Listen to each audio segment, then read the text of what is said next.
Hey everyone, I'm Governor Bill Lee, and I'm honored to welcome each of you to this virtual legislative town hall.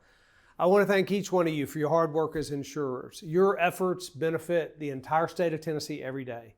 I know as a former businessman, the industry plays a very important role in our economy. And you members are known for working with your clients and your carriers to tailor coverages to meet the needs of industry. While our state has really faced some unforeseen challenges with this COVID, I believe that once we get the virus behind us, our economy will come back stronger than ever, thanks in large part to folks like you. Thanks again for attending, and enjoy the town hall.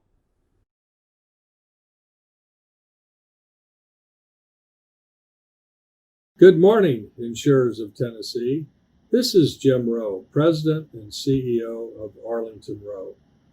We are based in Indianapolis. We've been in business since 1964 when my family started this business as an independent wholesale insurance broker and managing general agent. And we are third generation, with Andy Rowe and Patrick Rowe being involved in the business as well. We have an outstanding staff of around 200 people. We represent over 200 different markets and 10 different practice areas.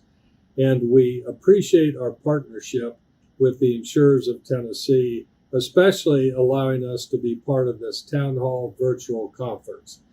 Advocacy is one of the most important things that the Big I does, and I want to offer my assistance by donating. Here's my donation to the Insurers of Tennessee.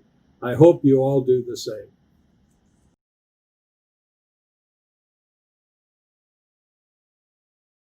Okay, wanted to welcome into our town hall Lieutenant Governor Randy McNally. Lieutenant Governor, are you there? Can you hear us? I can. Thank you. Well, thank you so much for joining us, Lieutenant Governor. I wanted to give a quick background. The Lieutenant Governor is a Republican senator from Oak Ridge, Tennessee, a pharmacist by trade, and was first elected to the House in 1978, I believe. That's correct.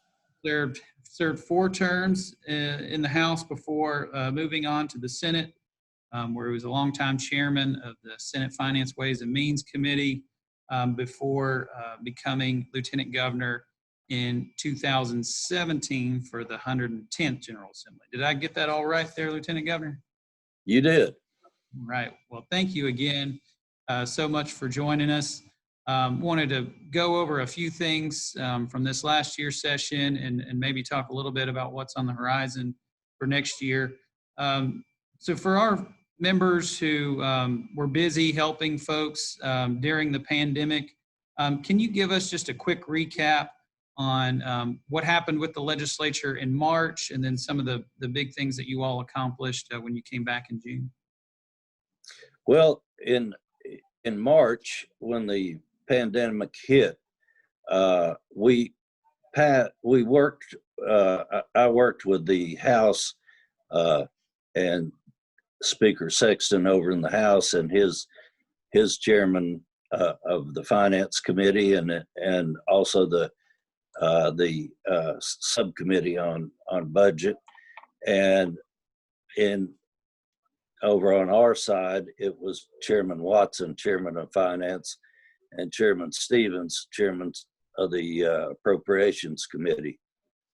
And we were able to pass a budget which had some reductions in it in order to be able to close the books for this year because of the shortfall of revenue, and go ahead and pass a budget which would be for next year.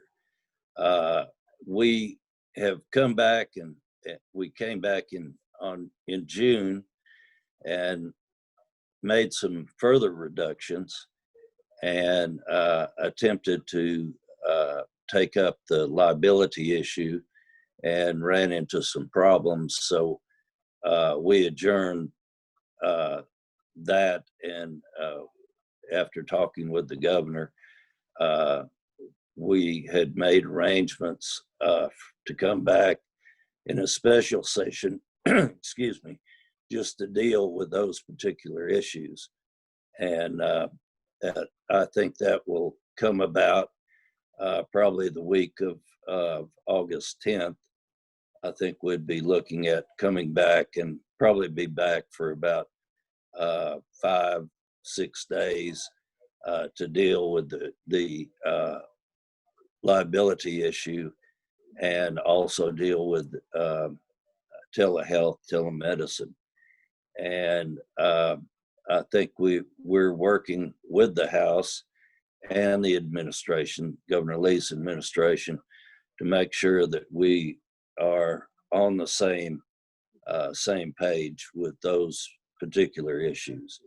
There could be other issues in the call, but I think it'll be a very limited call, certainly dealing with liability and telehealth and possibly one or two other issues that we need to resolve in the special session. Well, In the special session, of course, Speaker Sexton and I both can appoint special committees, and it's in the past it's been done both ways. They've used the standing committees on some special session occasions, and on others used divided up the Senate, for example, into finance and education or whatever issue they were dealing with. If it's liability, it would be judiciary. Well, that's great to hear. I appreciate you bringing up the liability issue. Obviously, that's an issue that's important to our members and also to all the clients that they work with, the churches, businesses, schools, governments that they help get insurance coverage for. It's a big issue for all their clients. So I know that's something that really a lot of the business leaders and local leaders across the state are watching closely and looking forward to hopefully you all coming back to address. I think we'll be able to, and I think the work product will be something that y'all will feel good about. At the same time, the United States Senate is also looking at the liability issue, and if they've introduced a bill which would basically take all those cases that have been filed or will be filed and bring them into the federal court and provide protection if, like what the state was asking for, if you abide by either the state guidelines or the CDC guidelines, then you would receive a safe harbor. So if the Congress and U.S. Senate address the liability question, would the state still need to address it, or does that remain to be seen, or what do you think? I think just to be safe, the state would need to address it. And also, if when we address it, our bill is stronger in places than the federal bill, then it would prevail. Right. So it's, and the federal legislation is simply a starting point, and there are a number of other issues that are tied in with it, like the $600 per month payment, and a whole host of other issues. So it may be left on the floor and not proceed much further in the House. I think it would probably pass the Senate, but then it would end up as a conference committee issue in all probability. You mentioned that when you came back in June, there was a process of making some sizable cuts to the state budget. I think those ended up being about $1 billion extra in June that were cut, if I'm not mistaken. What is your outlook on, ongoing long-term impact to state revenues, based on the impact of the coronavirus? Well, first of all, I need to say that this, in the 42 years that I've been in state government, this has been the worst year that I've ever seen, with the tornadoes, with the protests, flooding, the coronavirus, the fall off of state revenues.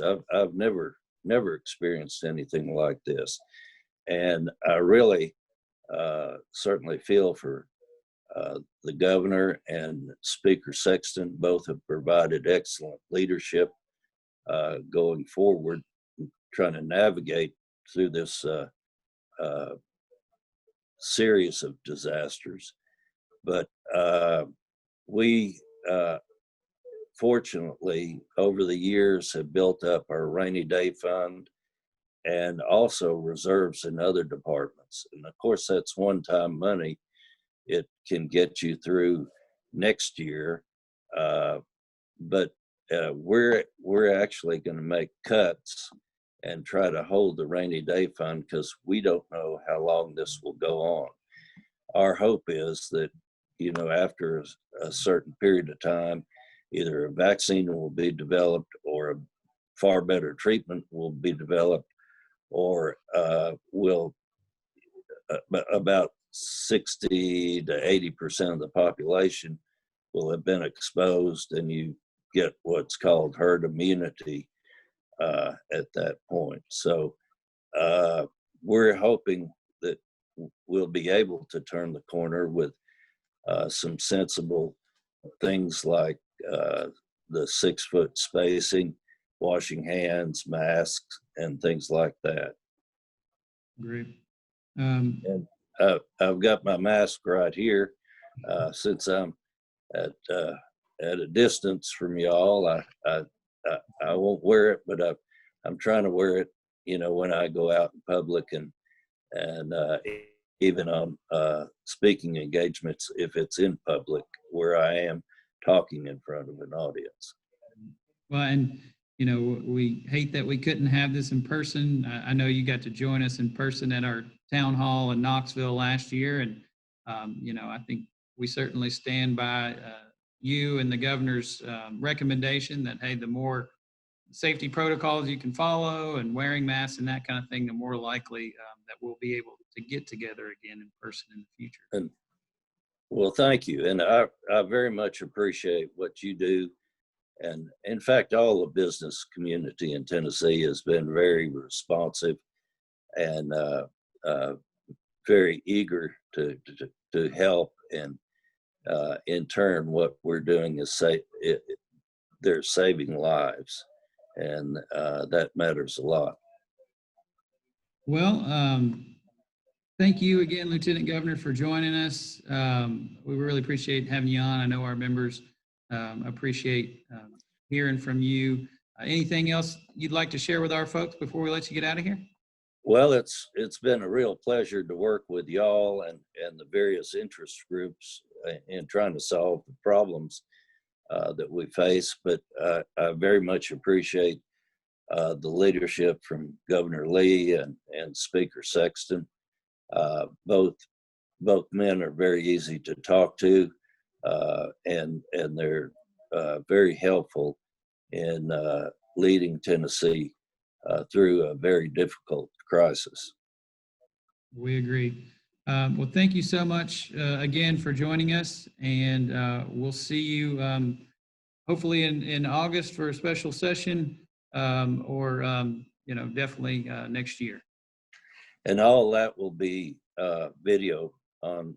You'll be able to watch it live. Just go into the legislative website, and you can even see the committees on that. All right. Well, thanks again, Lieutenant Governor. Thank you.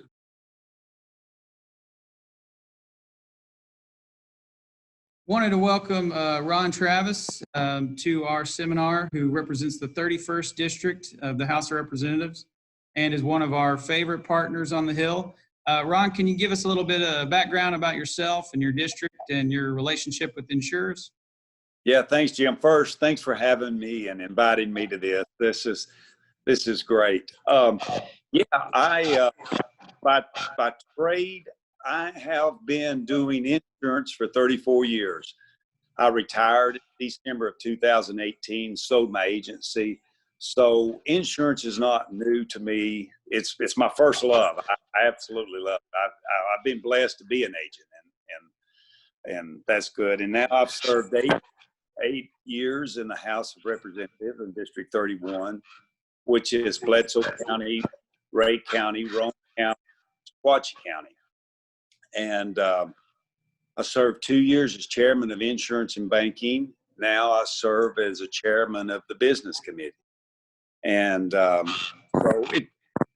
done about everything in Nashville. I've probably been in every office in Nashville. So it's been a fun ride. Yeah. Well, thank you. Not as good as insurance, but a fun ride. Well, nothing's as good as insurance for our folks, but we appreciate all the work you do. And thank you again for joining us today and talking with us a little bit. Wanted to talk to you a little bit about the certificates of insurance bill.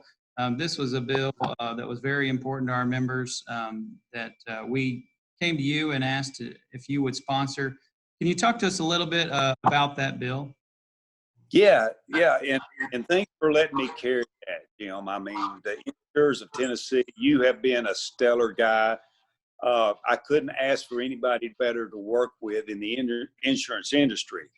So when you brought me House Bill 2161, we sat down and we went over all the facts of this bill that addresses the certificate of insurance. And, when we were talking and going through all this, I didn't realize myself that 1 in every 5 E&O claims are about certificates of insurance. So to me, that's huge for an insurance agent. It's for an insurance company also. And this just updates the standard COI law that we have in effect now. One of the big things you and I talked about, it is a certificate of insurance is not an insurance policy and cannot alter or amend the underlying policy limit. So, that makes sense because, even on an accord form, I can get an accord form today and I could write my own certificate of insurance out and give it to someone. So, this makes it clear what a certificate of insurance is. It's that snapshot, you called it, 30,000 feet up.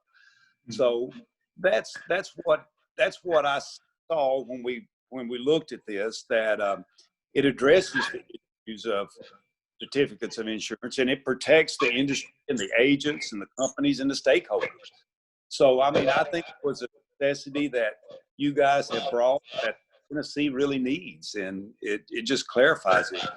Spot on. Thank you so much. Yeah, no, couldn't agree more. Just a couple of more details about that bill specifically. It applies to all property and casualty risks located in the state. So it doesn't matter where the broker is, where the company is. It's about where the risk is. So where the risk. Right. And went into effect just a few weeks ago on July 1st of this year. So for all certificates issued after July 1st. And as Ron kind of hit on, I think that it helps kind of level the playing field for agents because it helps ensure that the clients and the third parties that ask for these are relying on the policy itself and not that's right. certificate. So, Representative, can you tell us anything about the process of how this bill became a law? Anything like that? Yeah, and it's great that you asked that question, Kim, because when you walked into my office with this bill and we sat down and you told me what all we need, what it consists of and why we need this, you sold me in the first 5 minutes of what we needed to protect the insurance industry. And because of knowing you, the work you've done and the work that I've done with you over the years, I knew this would probably be one of my easiest bills of the year because I knew that you were going to go around and work it for me. So I didn't have to go around and work it. And you did. You would come and report, say, hey, Ron, I've got this, I've got this, I've got these people. you have you have no problem. You're clear sailing all the way through. So, I mean, I want to thank you for the job that you do and the work that you put in at the Capitol. And I'm telling you from the bottom of my heart, if you have another insurance bill, I'm your guy, because that's about the easiest it gets over in Nashville. Well, thank you so much. And we really appreciate all the work you did. You really did do a lot of work in presenting the bills to the committees and presenting them on the floor. And we were fortunate to have a unanimous vote on the floor and in committees, and same on the Senate side there too. And there was a good bit of work. I mean, the bill was fairly non-controversial, but there was some tweaking at the beginning in working with the Department of Commerce and Insurance, Yes. and also working with the construction industry folks too. So that's all I have. Ron, any other updates for us before we let you get? I just want to thank you again for letting me run this bill. In the amendments that we had put on there, the drafting code, we only had to change it one time, and it just made everybody happy, and it's a good bill for everybody moving forward. And I appreciate you and the hard work you do for my industry from 34 years. Well, thank you so much, Representative. We'll see you next time.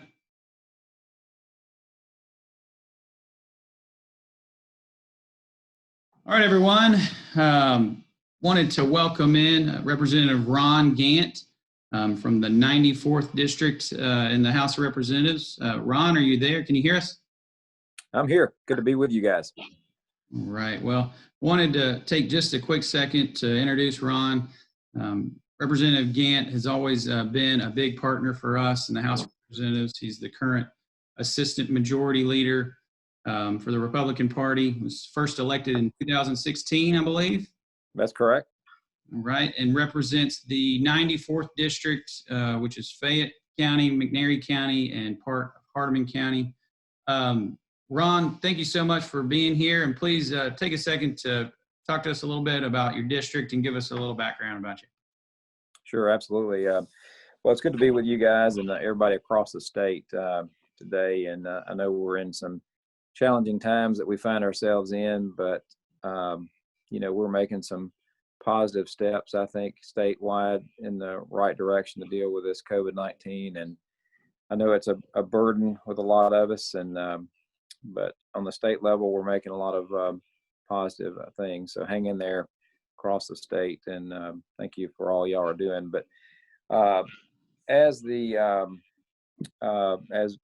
Jim just mentioned, I serve as the Assistant Majority Leader here in the House of Representatives, and the job that entails is, I work with the Majority Leader, which is William Lambert, here in the General Assembly in the House.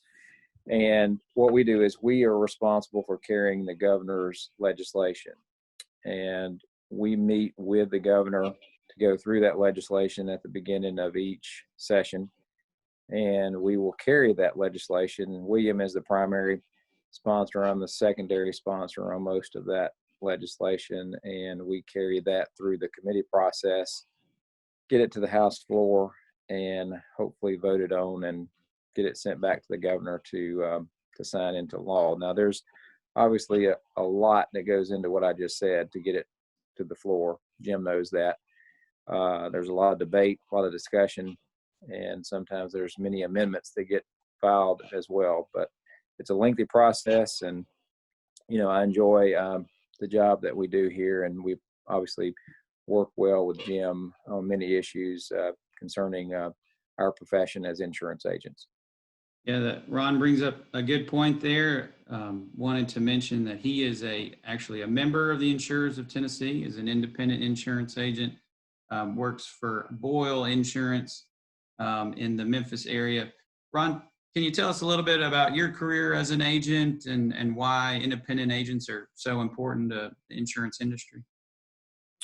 Well, I started with Boyle back in 2018, and I worked in an independent insurance agency for 20-something years and worked my way up starting out as a producer, and I worked through various owners over those years, and finally worked myself into a position to buy the agency that I was at for that many years, and just recently sold that back in 2017, and decided that January of 2017 is when I started serving as state representative. And many people in business that have served in the General Assembly will tell you it's a very difficult job to have a business and serve in the General Assembly as a representative or senator. So I had to make the decision to, it was time for me to sell and begin another path working with another insurance firm. And that's when I started working with Bull in 2018. And Cindy Gresham is obviously one of the best that's out there, and I have the privilege of working with her every day. And she is a great leader in our industry, and I applaud her for the leadership that she brings to the table, and everything that she does, and as well with working with Jim as well. So I'm at a very happy place in my career. I'm able to still serve in the insurance industry as well as state representative. Absolutely. Yeah, no, love having you as a member, and obviously love all that Cindy contributes to our association as national director. She's been doing a great job in that role. Ron, I wondered if you could talk a little bit about sort of what advocacy means for an association like ours. We talk about that a lot, that we advocate for our members, but I think some folks struggle with what in particular that means. So can you talk a little bit about that? Sure. Well, every industry has interest of protecting our professions, and the insurers and the national model that we have in place. All of this goes to protect our interest as insurance agents. And there are many aspects out there that can change, what we know as being an insurance agent overnight. If a certain law gets passed, if there's a certain aspect of something that's could be mandated on us, or there's just a lot of things that Jim keeps an eye on. And as you, as an insurance agent, it's important for you to stay plugged in and keep an eye on legislation that comes through our Capitol up here, through that legislative process, because there are pieces of legislation that's been in our past that could have, really hurt our industry, and that we fought very hard to keep from happening. And that's why you have the advocacy of the insurers here. And it's important that that we take that very seriously as insurance agents across this state of ours, because we don't want to take anything for granted. And that's why Jim's here, and that's why I have the passion to serve as a representative as well. And it's not just the insurance industry; it's many aspects that we deal with up here as state representatives. So every industry has their advocacy group, and the insurers is spot on. I mean, they do a top-notch job up here, and it's important that we keep that intact. Right. And I wanted to talk more specifically about one aspect of that advocacy, and that was a bill last year that the insurers and Ron worked on together. That was House Bill 1859. This was a bill really in response to a Court of Appeals decision issued late last year, November of 2019. Had to do with a statute that we call the Duty to Read statute. This is a statute that was meant to protect agents, was passed in 2012. And what it says is that basically if you pay your premiums, then there is a rebuttable presumption that you've accepted the coverage in your insurance policy. Well, the court found that statute does not apply to cases involving insurance agents. So we have pursued the court process, the appeals process in that case, but went to Ron with sort of some legislation in case that did not go well. and Ron willingly agreed to work with us on that. But wanted to give everybody an update on where that appeals process stands. So we joined with the APCIA and the Farm Bureau in that appeal. We're in the case. The court, the Tennessee Supreme Court, did accept our appeal in March of this year, I believe. So that's good. They didn't have to, but they did agree to decide the case. It's really kind of a matter of first impression here in the state. Virtual oral argument is scheduled for September 2nd in the case. And so since that's going to be held virtually, I am hoping that I can pass along a link on our website and communicate that to you all so that you can have a chance to actually witness that oral argument live. But we expect a decision either later this year or possibly early next year. And we've talked to Ron a little bit already about possibly working with us again if we need to. Is that right, Ron? Yeah, absolutely. And thank you for your leadership on that and keeping me brief, because one of the things up here as a representative, we have a million things that hit us at one time. And that's why it's so valuable to have Jim there to walk in my office and brief me and remind me of where we're at on a piece of legislation. And because we literally have hundreds of bills that we have to read through and staff and it's just not an easy thing these days. So that's why it's so important to have Jim there to help us with that. Thank you, Ron. And we appreciate your time today. Is there anything else you'd like to share with our members before we let you go?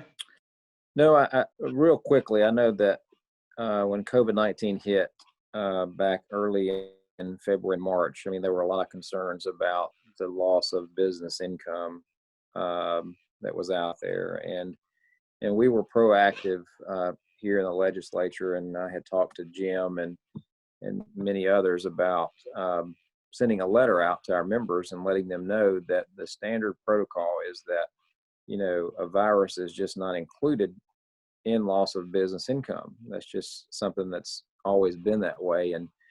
And so I sent a letter out to all the members explaining, educating them on the normal process of insurance policies in regards to the loss of business income for business policies. And I think we, you know, were successful in getting most of the members to understand the complexity of that. So hopefully that's been put to bed, and we won't hear from that issue going forward. Yeah, we appreciate you doing that, Ron. That's kind of one of those unsung issues that, you know, you wouldn't really hear about otherwise, you know, but there have been several states that have introduced bills to try and mandate that coverage despite, you know, what the language in the contract is.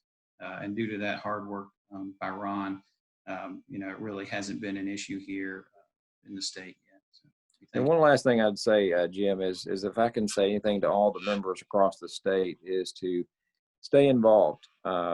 You know, watch the stuff that happens up here on Capitol Hill and support the insurers. I mean, you know, support it wherever you can, because going forward in our future with the way government is nationwide, who knows where that's going to go this fall in the general November election. It just makes it more important to rally behind our local insurers association here and get more and more involved. So if there's anything I can encourage you to do is stay involved with insurers and Jim, and feel free to reach out to my office at any time. So I'm here to help wherever I can. All right. Well, thanks again, Ron. We'll let you go. All right, man. Good being with y'all. Take care.